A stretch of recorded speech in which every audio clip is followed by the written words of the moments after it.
Ce soir, dans Sans aucun doute, une nouvelle affaire de voisinage, une affaire peu banale dans laquelle tous les habitants d'un immeuble sont unanimes. Tous se plaignent du comportement de l'une des résidentes. Nuisances sonores, insultes et même jets de détritus. Voici un nouvel épisode, vous allez le voir, particulièrement rocambolesque, d'un conflit de voisinage. Pourquoi tu voudrais que je dégage de là? On nous fiche la paix. Ben oui, parce que t'emmerdes ton monde. Tu voudrais bien avoir le logement du bas. Mais j'ai un mot, moi. Oui, ça t'emmerde. Arrête un peu.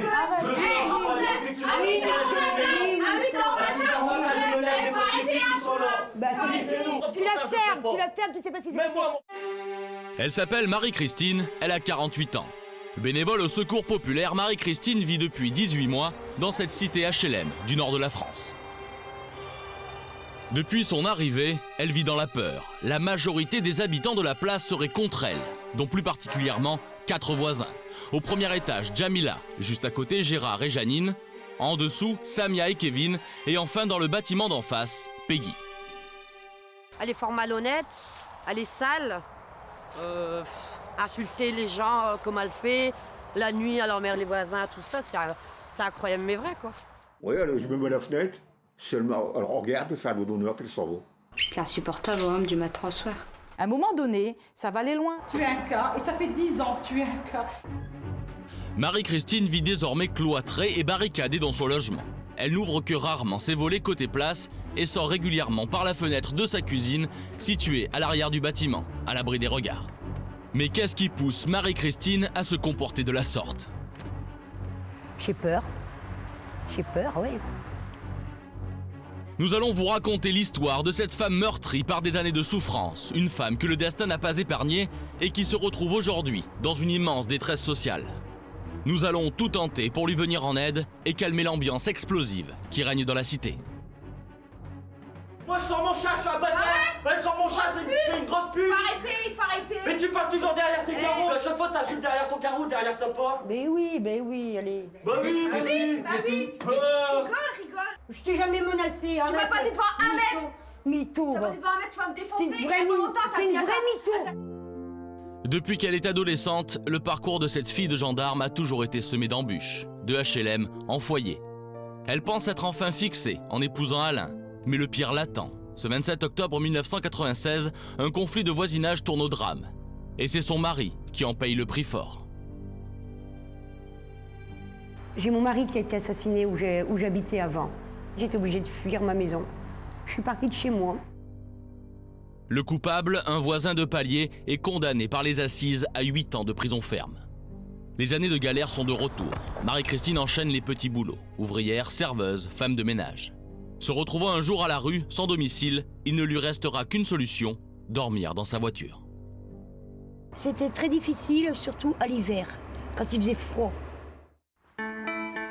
Marie-Christine obtient enfin un nouveau logement, une nouvelle chance pour retrouver ses enfants.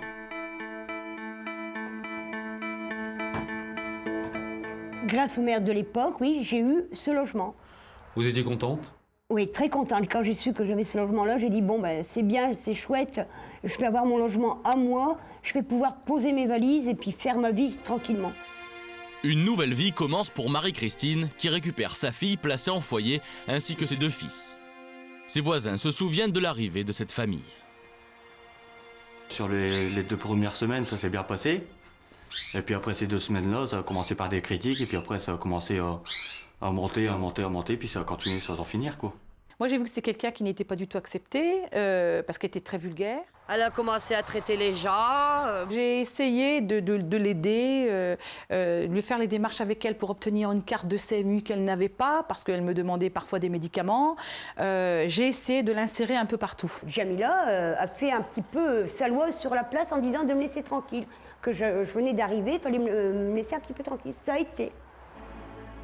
Rapidement, le 4 pièces de Marie-Christine se transforme en refuge. Elle recueille son frère, tout juste sorti de prison, un hébergement qui sera de courte durée. Car l'appartement est trop petit, les disputes éclatent, jusqu'au jour où elle le met à la porte, ainsi que l'un de ses fils. Donc, il y a eu une engueulade avec mon gamin et puis moi, je l'ai mis dehors. Et puis j'ai mis mon frère dehors aussi, je me suis emportée. Ils ont été squattés dans la cour de la voisine d'au-dessus. Ils ont mis une tente, ils ont tout mis dans... Ils se sont installés dans sa cour. Et puis bon, après, Ça a été vraiment le calvaire. C'est de là qu'est parti mon calvaire. La tension dans l'entrée numéro 6 va monter d'un cran. Désormais, Marie-Christine a tous ses voisins, son frère et son fils contre elle. On l'accuse de tous les maux. Par exemple, elle ferait exprès de salir les parties communes de l'entrée. Elle est sale. Les escaliers sont sales. On avait le les faire, elle fait exprès de me balancer tout n'importe où. De la farine ménagère, de la semoule qu'elle met dans les escaliers, de l'huile. C'est dangereux, de l'huile dans les escaliers. Les trompictus que je me lève le matin tous les lots de couscous. Et ça? Bah ça c'est pas moi, désolé. c'est pas moi. Ta fille, il y a pas longtemps, elle est rentrée d'école, elle dit c'est quoi ça encore le bordel? Bah t'as pas répondu, après j'ai attendu, t'es partie avec ta fille, t'as tout enlevé. Vous croyez, avant je les ramassais les prospectus, je les mettais dans la poubelle ou dans la mienne. Hein. Maintenant, on les prend, on les met devant ma porte. Qu'est-ce que je fais? Je les ramasse plus. Arrête un peu. Marie-Christine se dit elle aussi victime de provocation du voisinage. On s'en prendrait régulièrement à sa boîte aux lettres. Bah moi, on a mis du ketchup dedans. Alors, puis quand j'ai voulu ramasser mon courrier, j'ai retrouvé mon courrier plein de sauce tomate, de ketchup dedans. Dans cette cité HLM, les cloisons sont particulièrement fines. Résultat, le moindre bruit est amplifié et du coup, les nerfs lâchent. On se dit toujours, qu'est-ce qui va nous arriver ce soir? Alors, ça manque pas des portes qui claquent, des bruits de marteau, elle tape dans les murs, elle fait même marcher une perceuse. Non. La nuit, elle fait marcher une perceuse. Peut-être dans le vide, elle fait marcher une perceuse. On est décorante, c'est que tu tapes dans le mur pour faire abouiller le chien. Ce que je ne supporte plus, c'est qu'elle tape dans les murs, dans les radiateurs. Elle peut insulter, ça ne me touche absolument pas, ça ne me dérange pas. Mais les bruits la nuit, à partir de 4 h du matin, c'est une personne qui ne dort jamais. Elle vous a dit que j'allais taper dans le mur? Oui. C'est impossible. Ils étaient là, elle était là, ils ont été réveillés, c'est elle qui a tapé dans le mur. Pourquoi tu as frappé à 4 h du matin, aujourd'hui, dans le mur? Pourquoi? Dis-moi pourquoi à 4 h du matin, tu as encore tapé dans le mur? Je t'ai insulté, je t'ai agressé, je t'ai fait quoi à 4 h du matin? Tu n'as rien fait. Je ne t'ai rien fait, je ne t'ai Tu n'as rien que ça fait. dans ta tête, Jamila. Tu n'as que ça dans ta tête. Tu es une mytho. Une mytho, tu es. Si on tape dans le mur pour faire le bras, gueuler le chat, évidemment tu vas gueuler, c'est un chien. C'est comme tout chien, vous allez rentrer. Le chat, il vient pas, le chien. Qu'est-ce que t'as fait hier? À 6 h au matin, 5 h au matin. Mais tu rentres, tu claques la porte. Tu le sors pas ton chat pour faire gueuler, réveiller les enfants? Marie-Christine claquerait sa porte d'entrée en permanence, ce que ne supporteraient plus ses voisins.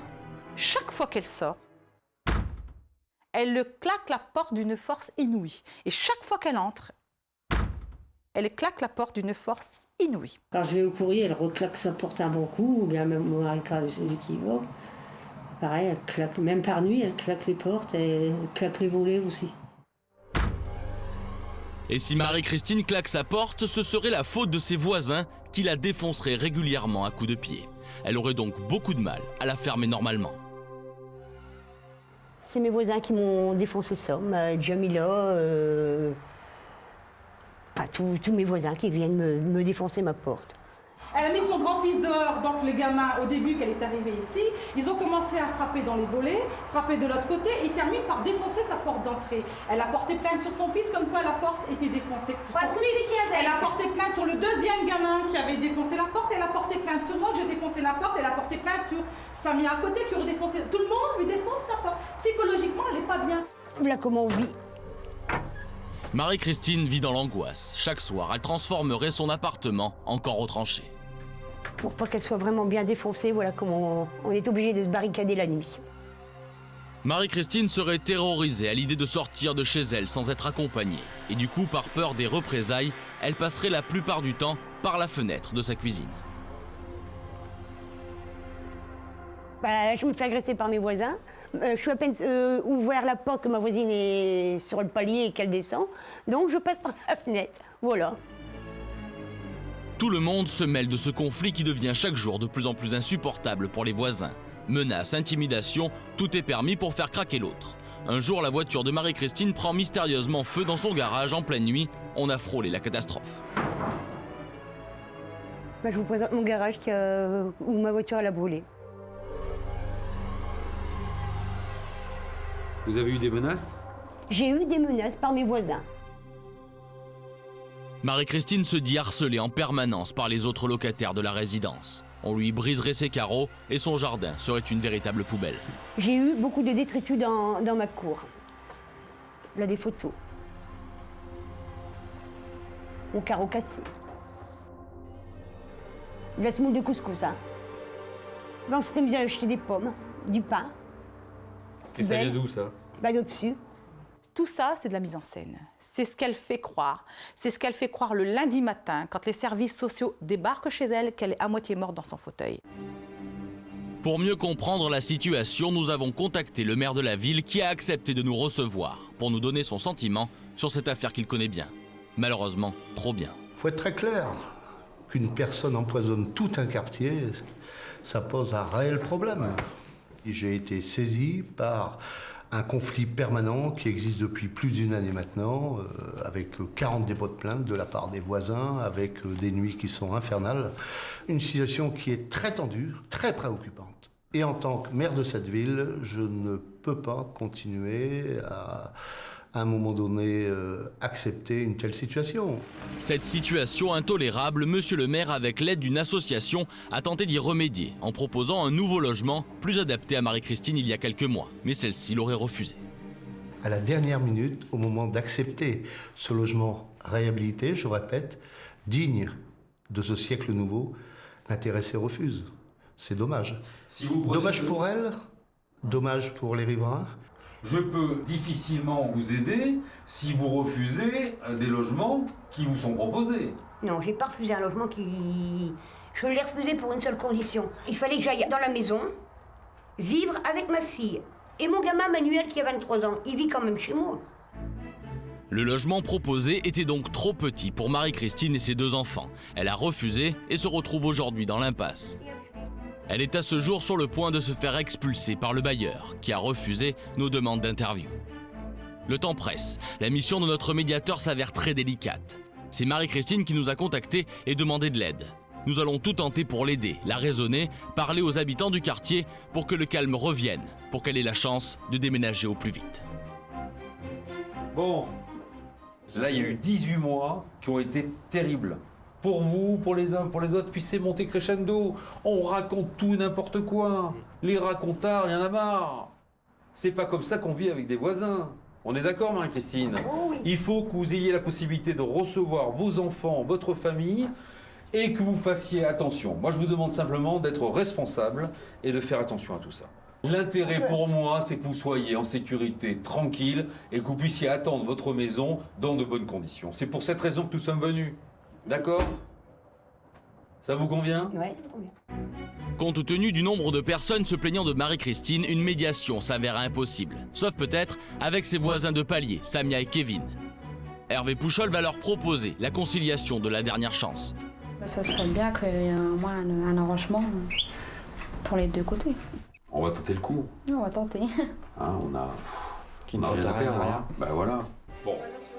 Notre médiateur propose à Samia, Kevin et Marie-Christine de se retrouver sur le palier dans un esprit calme et constructif, ce qui était loin d'être le cas la veille. T'as une heure pour prouver à quelle heure ça a tapé dans les murs?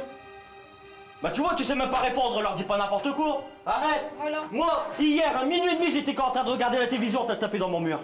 Encore hier soir. Ah, pourquoi? Pour Encore hier. Moi je suis désolé, je me lève à 5h au matin, je pars travailler, il est 6h20. Toi, à ce temps-là, t'es encore en train de te pavaner dans ton appartement. À 2h de l'après-midi, elle est levée, elle fait son ménage tout ça parce que madame est couchée. On n'a pas le droit de mettre un petit fond de musique. Faut arrêter. Je crois que Kevin, au niveau de la musique, vous êtes prêt à faire des efforts au niveau de la télé? Après 22h30, tout ça? On va faire attention au volume du son. Et voilà. Pour pas continuer à avoir d'ennui non plus. Ça, c'est important. Je crois que vous, quand il y a beaucoup de monde... Moi, il n'y a plus personne qui viendra de toute façon. Voilà. Tout le monde dehors maintenant. Nous en venons au claquement de porte. Hervé Pouchol explique à Marie-Christine qu'elle doit absolument respecter ses voisins. Et ça, la porte qui claque, c'est en haut. C'est les enfants qui sont réveillés. Et c'est les nerfs. Parce que vous fermez votre porte pour essayer de fermer à clé. Mais eux, ils prennent ça pour une provocation et c'est normal. Arrêtez les claquements de porte. Ça, c'est pénible. N'importe, je suis obligée de la cliquer. Bon. Je suis obligée de pousser dessus parce que... Alors, regardez. Je vais vous montrer. Je vais vous montrer que entre eux... D'accord. D'accord? Ouais. Et...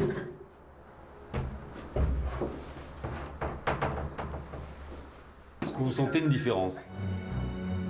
Nous revenons sur les incivilités, les provocations et les insultes. Notre médiateur propose même que les voisins se disent tout simplement bonjour, mais ce n'est pas gagné. C'est moi la plus vieille, je ne dirais pas bonjour aux jeunes. Mais, oui, mais il faut faire des efforts, la plus vieille. Il faut donner...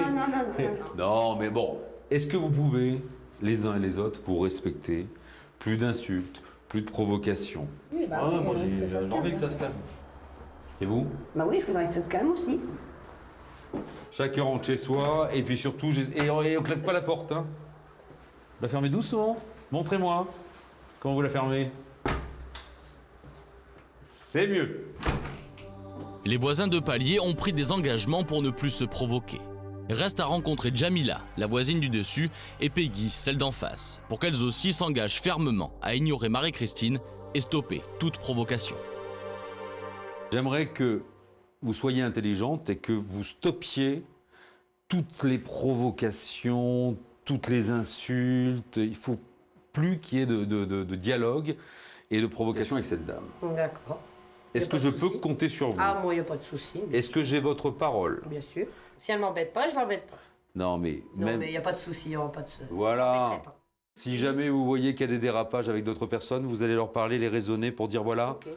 on est parti sur ce principe-là. Hein. Ouais. Donc c'est quand même très très important. D'accord, il n'y a pas de souci. Donc je peux compter sur vous? Vous pouvez compter sur moi. Voilà. Jamila, de son côté, est d'accord pour ignorer totalement Marie-Christine. J'estime que moi, jusqu'à présent, je n'étais ni provocatrice, ni je cherche d'embrouille, ni quoi que ce soit. Ce que je veux, c'est la paix avec mes enfants. Bon. Donc, c'est pas un souci. Maintenant, si elle s'engage à laisser tranquille les gens de l'immeuble, c'est parfait. J'espère que tout va bien se passer. Moi aussi, je vous remercie beaucoup. Merci, Jamila. Merci bien. Au revoir. Tout le monde a fait des efforts. Le maire, avec l'aide d'une association d'aide au logement, s'engage lui aussi à tout faire pour accélérer le dossier de Marie-Christine. Je tends à nouveau la main pour qu'on puisse se retrouver dans l'intérêt tout d'abord de la famille et la maman, dans l'intérêt du quartier, dans l'intérêt de notre ville, je le répète, qui souhaite la sérénité. La solution serait d'accepter une proposition de l'association qui est ouverte à tout relogement. Rarement, un dossier n'aura été aussi sensible. Marie-Christine n'a plus le droit à l'erreur. Espérons que cette formidable solidarité autour d'elle lui permettra de démarrer une nouvelle vie, beaucoup plus calme, dans un avenir très proche, et qu'elle saura enfin profiter de ses mains qui lui sont une nouvelle fois tendues. Vous les croisez tous les jours, ils font partie de votre vie, ils peuvent être vos meilleurs amis, mais aussi votre pire cauchemar. Ils, ce sont tout simplement vos voisins. Reportage. Voici certainement l'endroit le mieux gardé de ce petit village de l'Est de la France. Une maison mitoyenne à l'apparence si paisible, placée sous très haute surveillance. Cette caméra quadrille 24 heures sur 24 la partie droite de la propriété. Tout est enregistré sur un disque dur. 5 projecteurs à détecteur de mouvement ne laissent aucune chance la nuit aux visiteurs indésirables. Et comme si ça ne suffisait pas, l'endroit est fort bien gardé par Rusty, un rottweiler de 3 ans. Le coq lucien est l'ultime moyen de détection qui prévient au moindre bruit suspect. La raison de cette surveillance hors du commun, un conflit de voisinage qui a commencé il y a 4 ans par un conflit de famille. Nous allons vous expliquer pourquoi Patricia s'est retrouvée en guerre contre son père, qui est aussi son plus proche voisin.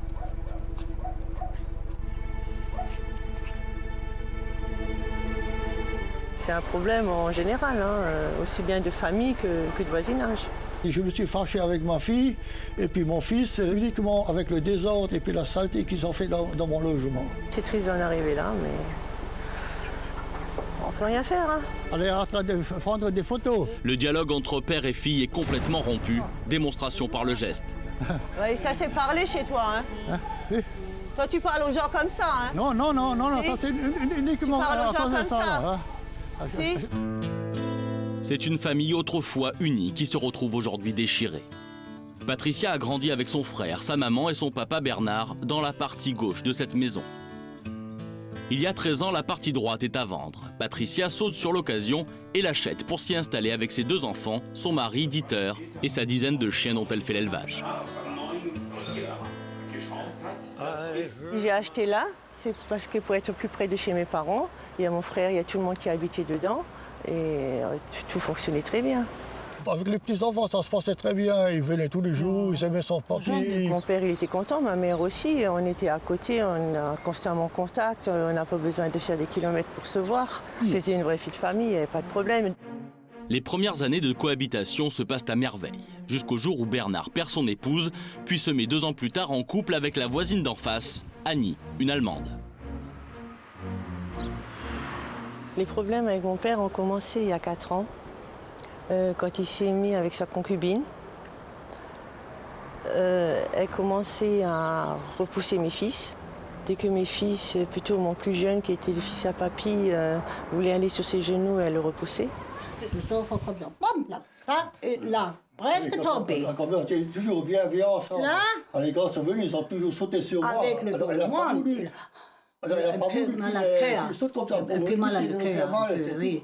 Un peu le cœur comme ça. Mais il n'a pas interdit de venir. Non, moi j'aime les gosses. Si on s'est fâché avec notre père, c'est à cause d'elle. Elle est jalouse. À cette époque, Bernard héberge au premier étage de la maison Grégory, son fils et sa petite famille. Bernard conserve le rez-de-chaussée et le soir, il part dormir chez Annie, sa fiancée d'à côté. Mais un jour, le père se fâche avec son fils qui est alors recueilli par sa sœur Patricia. Son logement étant trop petit pour héberger tout ce petit monde, elle demande l'autorisation de récupérer l'étage supérieur à son père, ce qu'il accepte 3 mois plus tard en signant cet accord à l'amiable. L'escalier montant au premier sera bouché et Patricia pourra percer la cloison pour accéder à la chambre de son frère. Il nous a demandé de condamner. Désormais, Patricia règne sur les 3/4 de la maison. Ça, c'est la partie qu'on a récupérée qui se trouve au-dessus de chez mon père. À l'époque, c'était ma chambre à couche là-haut. Et en ce moment, ils ont mis une dalle là devant pour fermer. J'ai plus de chambre à coucher pour dormir. Et vous leur avez donné l'autorisation? Oui, j'ai donné l'autorisation. Si Bernard regrette aujourd'hui d'avoir cédé les 3 pièces supérieures, ce serait à cause des nuisances sonores, d'après son beau-frère. Pensant bien faire pour avoir la paix, il a cédé les 3 pièces du haut à sa fille. Et bon, c'est le souk. Il y a des bruits. Et là, je suis témoin que ça saute, ça court jusqu'à des 9h, 10h du soir.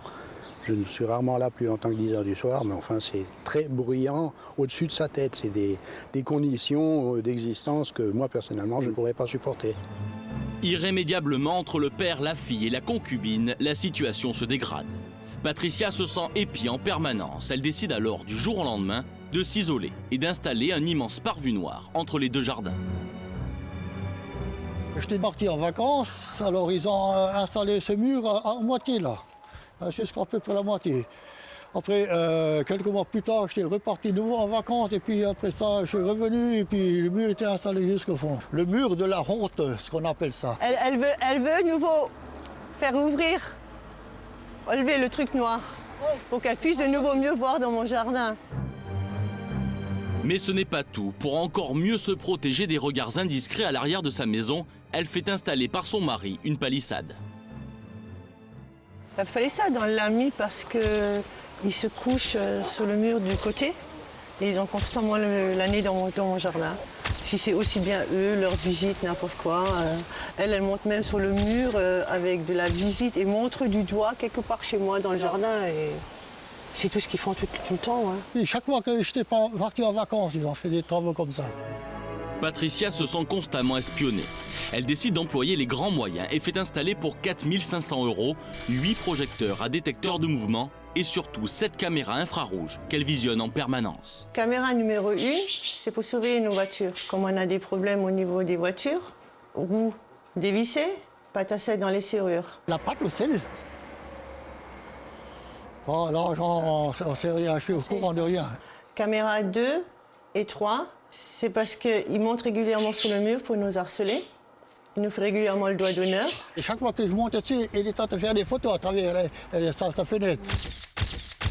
Alors j'ai pris un journal pour faire. J'ai fait comme ça que j'ai fait. Ah, pourquoi tu te caches pour faire ça? Oui, parce que dit dans les photos. Pourquoi tu te caches pour faire ça? L'année dernière, avec le Karcher, il a aussi envoyé de l'eau de javel sur le roturier qui se trouve sous cet abri. On était obligé de monter l'année dernière. Le numéro 4, au fond du jardin à l'arrière. La caméra 5 contrôle le poulailler. Numéro 6 et numéro 7 contrôle l'avant du jardin, se trouve le bassin à poissons. Les autres poissons sont tous morts parce qu'il y a aussi de l'eau de javel dans le bassin. Malgré la présence des nombreuses caméras, les regards au-dessus du mur s'enchaînent. En fait, Bernard regarderait chez sa fille pour observer les animaux présents dans le jardin de Patricia, dont les graines attireraient parfois les rats. Je vois les gros rats qui se promènent avec des jeunes, il n'y avait pas tellement longtemps. Elle est en train de s'amuser la cour, elles sont vraiment... Les rats et elle qui nourrit les chats, qui jettent la bouffe des chats pour les chats derrière dans le jardin. C'est pas parce que je nourris un chat qu'il y a des rats qui viennent. Hein, c'est constamment la bouffe par terre. Chez nous, il n'y a plus rien à manger le soir pour les poules. On peut même plus se mettre sur la terrasse. Enfin, je fais des fêtes ou quelque chose, alors il y a tellement de puanteurs là dont on n'arrive pas à supporter. Hein. Et puis toutes les mouches qui s'infiltrent là-dedans. J'ouvre là, je peux même plus ouvrir la fenêtre là. Il y a un tas de mouches qui rentrent. Ça vous dérange pas de manger sur la terrasse, hein? L'année dernière, vous avez constamment mangé sur la terrasse. Dans le temps, t'avais pas toutes ces poules. Matin, midi, soir, vous étiez sur la terrasse de 8h jusque dans la nuit. Non, c'est pas vrai ça. Si, c'est vrai. Non, c'est pas vrai. Si, à ton anniversaire, sur 2 jours même. Depuis 2 ans, le père comme la fille retrouvent régulièrement leurs pneus dégonflés. Serrures et cheminées bouchées, des œufs sur la façade et les carreaux. Mais un jour, il y aurait eu des menaces. Ma fille et son mari m'ont menacé chez des gens, chez des amis. On va le tuer, comme ça on aura toute la maison. Si vraiment on aurait voulu te battre à mort et te tuer, on aurait déjà longtemps pu le faire. Je sais pas qui c'est qui t'a sorti cette connerie. Compte tenu des rapports de plus en plus tendus avec sa fille, Bernard souhaite désormais récupérer l'étage qu'il avait cédé à ses enfants. Suite aux menaces que ma fille m'a fait avec son mari, j'ai décidé de reprendre l'étage supérieur et puis de vendre toute la maison. Bernard n'en peut plus, il veut partir avec Annie et tirer un trait sur cette maison. Pour son beau-frère, si la situation a dégénéré, ce n'est pas par hasard. Il y a une affaire de succession qui est à régler maintenant, soit à l'amiable, soit par voie judiciaire. Or, ma nièce a l'air de vouloir se cramponner à ce bien qui, d'après elle, lui appartient. Notre médiateur va tout faire pour que le père et la fille se reparlent. Ensuite, il va leur demander de stopper les provocations. Sont-ils d'accord pour se voir face à face sans leur conjoint? Nous leur posons la question pour la conciliation de la dernière chance. Bonjour Bernard. Bonjour. Bonjour Annie. Il y a un double problème. Il y a un problème de famille, quoi, avec votre fille et votre fils. Et puis il y a un problème de voisinage. Donc je crois qu'on est là pour tout arrêter, quoi. Oui, bien sûr. Non, c'est pas la peine. Alors, on arrête tout. Et puis la meilleure chose, c'est de revendre la maison. Hein. Alors, est-ce que votre frère et vous seriez intéressés pour acheter cette partie-là? Il n'y a pas de problème. On lui avait déjà proposé de lui racheter il y a 2 ans et il ne voulait pas. Ça serait pas la meilleure des solutions, ça? Si, je crois aussi. Nous sommes là pour rétablir le dialogue entre votre fille et vous. Et si elle est d'accord, on se retrouvera dans un petit salon chaleureux, mais on se retrouvera tous les 3. Tous les 3 ensemble, d'accord. Vous, okay. Votre fille et moi, d'accord? Ok. Bon, on se retrouve dans quelques minutes là-bas? Ok, à tout à l'heure. Bernard et sa fille vont enfin pouvoir se parler calmement. Ils ne s'étaient pas rencontrés depuis 3 ans. Hervé Pouchol a choisi un endroit neutre pour cette conciliation, le salon d'un hôtel situé à 10 km de la maison familiale. L'ambiance est glaciale lorsque le père et la fille se saluent. Patricia apprécie néanmoins de se retrouver seule face à son père, sans Annie. D'habitude, il n'est pas possible de se parler parce que dès qu'on se parle, il y a un moyen de se parler, elle se mêle dedans. Face à cette femme qui m'aime, elle fait son possible pour que ça m'aille à moi. Mais qu'elle nous laisse tranquille. Elle te défend. C'est pareil que toi, pareil, tu es à la maison, ton mari a quelque chose, ton mari est derrière, il te défend, c'est logique. Notre médiateur souhaite revenir sur le passé, réveiller les sentiments trop longtemps enfouis et provoquer un électrochoc afin d'installer un dialogue constructif et surtout plus chaleureux. J'imagine que vous l'aimez, votre fille. Oui, je l'aime bien, mon fils pareil. Hein, bon, il y a des problèmes, il faut les régler.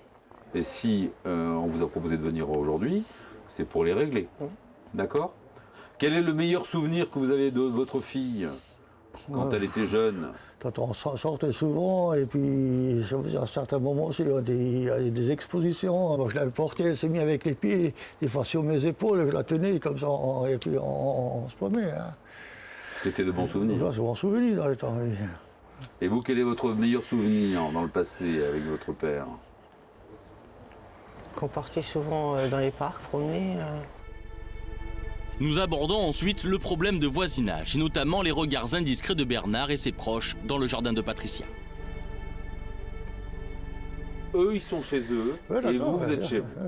Ça, c'est quand même très important. Est-ce que aujourd'hui, vous pouvez vous engager de ne plus regarder? Oui, d'accord, il n'y a pas de problème. Hein. Et votre compagne également? Pareil. Notre médiateur aborde le problème des odeurs que dégageraient les animaux présents dans le jardin de Patricia. Est-ce que vous pouvez faire des efforts concernant vos animaux et les odeurs? Il n'y a aucun problème, de toute façon, c'est nettoyé régulièrement. Est-ce que vous êtes prête à mieux nettoyer et à mieux désinfecter? Bah oui, hein, c'est voilà. ce qu'on fait. Hein, et comme ça, vous aurez beaucoup moins d'odeurs. Enfin, nous abordons le sujet de la vente de la maison. Hervé Pouchol redemande à Bernard s'il souhaite toujours la vendre à ses enfants. Je préfère plutôt vendre la maison et puis comme ça je suis tranquille, hein, parce que ça va rester un moment peut-être et ça va repartir dans le même sens. Bon, est-ce que vous serez intéressé pour lui racheter ses 55%? Oui, il n'y a aucun problème. Il faut la faire estimer, déjà cette maison. À mon avis, il faut 2 personnes. Oui.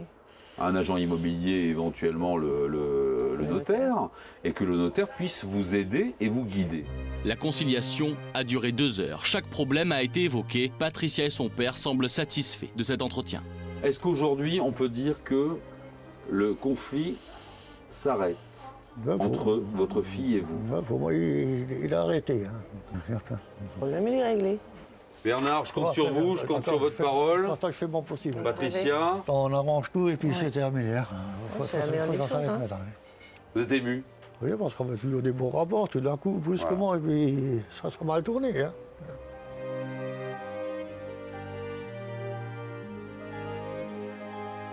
On serre la main à son père. C'est nouveau, ça. Hein? Non, faut pas demander trop d'un coup non plus. Bon, on y va tout doucement parce que c'est encore frais. Mais ça se voit dans vos yeux et ça se voit dans les vôtres que vous êtes émus. J'espère que vous vous êtes un peu retrouvés et puis vous avez un peu plus compris que vous avez été trop loin les uns les autres. C'était très bien ce que vous avez fait pour nous, hein, pour pouvoir s'entendre entre ma fille et moi. Le dialogue est rétabli avec mon père. Bon, maintenant, il faut voir. Je ne pense pas que ça va se faire du jour au lendemain, mais petit à petit. Vous êtes heureux? Je suis vraiment heureux.